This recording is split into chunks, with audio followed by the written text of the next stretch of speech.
Novo poročilo ponovno postavlja UNRWA pod drobnogled zaradi neuspeha pri izvajanju reform proti sovražnemu govoru in antisemitizmu.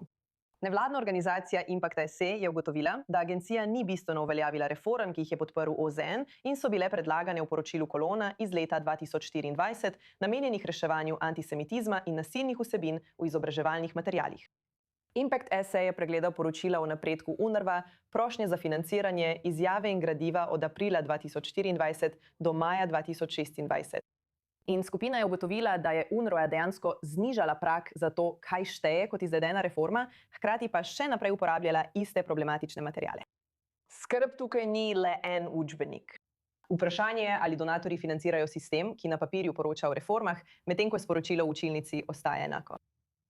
Za nadaljno razpravo se nam zdaj pridružuje Markus Šef, izvršni direktor Inštituta za spremljanje miru in kulturne strpnosti v šolskem izobraževanju Impact SE. Markus, lepo, da ste danes z nami na i24 News English.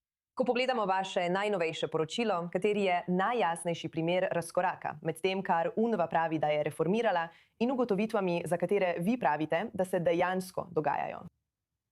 No, hvala, Nikol. In pravzaprav bi rad že na začetku ponovil tisto, kar zdaj vsi vemo, in sicer, da UNRWA preprosto ni primerna za svoj namen. Je brezupno povezana s palestinsko teroristično infrastrukturo v Gazi, ohranja begunsko vprašanje pri življenju. Izobraževanje je seveda v središču problema. Šole UNRWA uporabljajo učbenike palestinskih oblasti. Krepijo pripovedi, ki zanikajo legitimnost Izraela. Poveličujejo vrnitev. Normalizirajo nadaljevanje konflikta, namesto da bi učence pripravljali na mirno sobivanje. Torej, je UNRWA absolutno ključen problem v tem konfliktu, v katerem smo se znašli. In obstaja razlog, zakaj so se prihodki UNRWA tako drastično zmanjšali po 7. oktobru. Veste, te donatorske države niso popolni bedaki. Razumejo probleme, ki jih vsi vidimo pri UNRWA.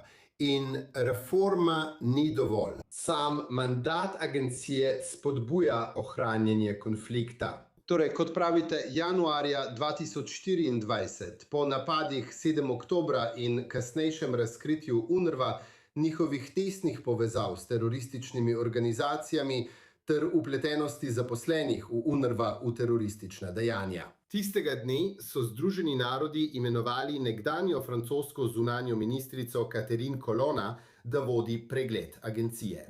Impact SE je bila edina nevladna organizacija, povabljena, da pričuje pred Catherine Colonna in njenim odborom. Mandat je bil pravzaprav precej ozek. Šlo je za nevtralnost, čeprav je bilo še veliko drugih vprašanj.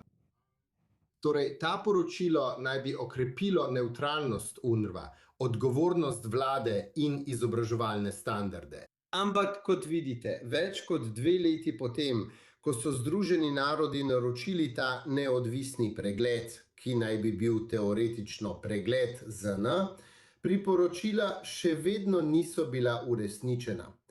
Tako kot pravite, je UNRWA najprej enostransko znižala prag za izpolnitev priporočil. To ji je omogočilo, da je trdila, da je izvedla velike reforme. In v samem pregledu smo našli običajne stvari, ki jih vedno najdemo. Spodbujanje antisemitizma, nasilje proti Izraelcem. In vprašali ste za primer, lahko vam dam enega jasnega. Učbenik za arabski jezik za 8. razred, ki vsebuje odlomek, ki poveličuje samomorilske bombnike. Poveličuje palestinska bodala, ki režejo izraelska grla. Ko to izgovarjam, veste, težko je to sploh ubesediti. In spodbuja učence naj ne pozabijo podobe zažganih Izraelcev. Torej, 7. oktobra je večina tistih teroristov, ki so udrli čez mednarodno mejo, ki so ubijali, posiljevali, jemali talce, mlade in stare, hodila v šole. Izobraževali so se v šolah Združenih narodov. In zato so jih izobraževali. Indoktrinirani so bili, da storijo grozodejstva, ki so jih zagrešili 7. oktobra, in sprememb ne vidimo. Kaj se torej lahko stori, ker ste omenili, da je bilo pripravljeno poročilo? Že so povedali, da so bile neskladnosti in velike težave, ki jih je bilo treba odpraviti. Te težave so naslovili. A vendar imamo tukaj UNRWA, ki je v bistvu podpisala dokument, da je vse popravljeno, čeprav se v resnici na terenu ni nič spremenilo. Ampak poročilo je že obstajalo. Kaj se torej še lahko naredi? Mislim, da moramo vztrajati pri tem, da oblikovalci politik razumejo pravo stanje stvari, ko gre za UNRWA. Večina proračuna UNRWA gre za izobraževanje. To je največji del njihovega dela. Torej, mednarodni donatorji večino svojih sredstev namenjajo izobraževanju. Zdaj pa za izobraževanje potrebujemo vsakodnevno indoktrinacijo ljudi po šoli, da bi storili grozovita teroristična dejanja. Kaj se torej lahko stori? Izobraževanje zagotoviti, da oblikovalci politik razumejo, da res razumejo. Proračun UNRWA se je drastično zmanjšal za približno polovico, ker ti oblikovalci politik zdaj razumejo, da je naša naloga zagotoviti, da res razumejo. Veste, žal moramo veliko svojega časa posvetiti tej temi. Obstaja še toliko drugih pomembnih vprašanj, toliko izjemnih izboljšav v izobraževanju po Bližnjem vzhodu, od ZAE do Saudske Arabije, Egipta in Maroka. Človek bi raje preživel več časa na teh krajih, kjer vidimo te pozitivne rezultate. Žal pa se moramo ukvarjati z UNRWA. Moramo se ukvarjati z indoktrinacijo in upati, da ta organizacija v prihodnjih letih ne bo več nekaj, s čimer bi se morali ukvarjati. Obstajajo alternative, to je jasno, in te alternative je treba uveljaviti. Marko Šef, zelo pomembno je, da to še naprej predstavljamo javnosti. Hvala, da to počnete. In hvala, da ste bili danes z nami na i24 News English.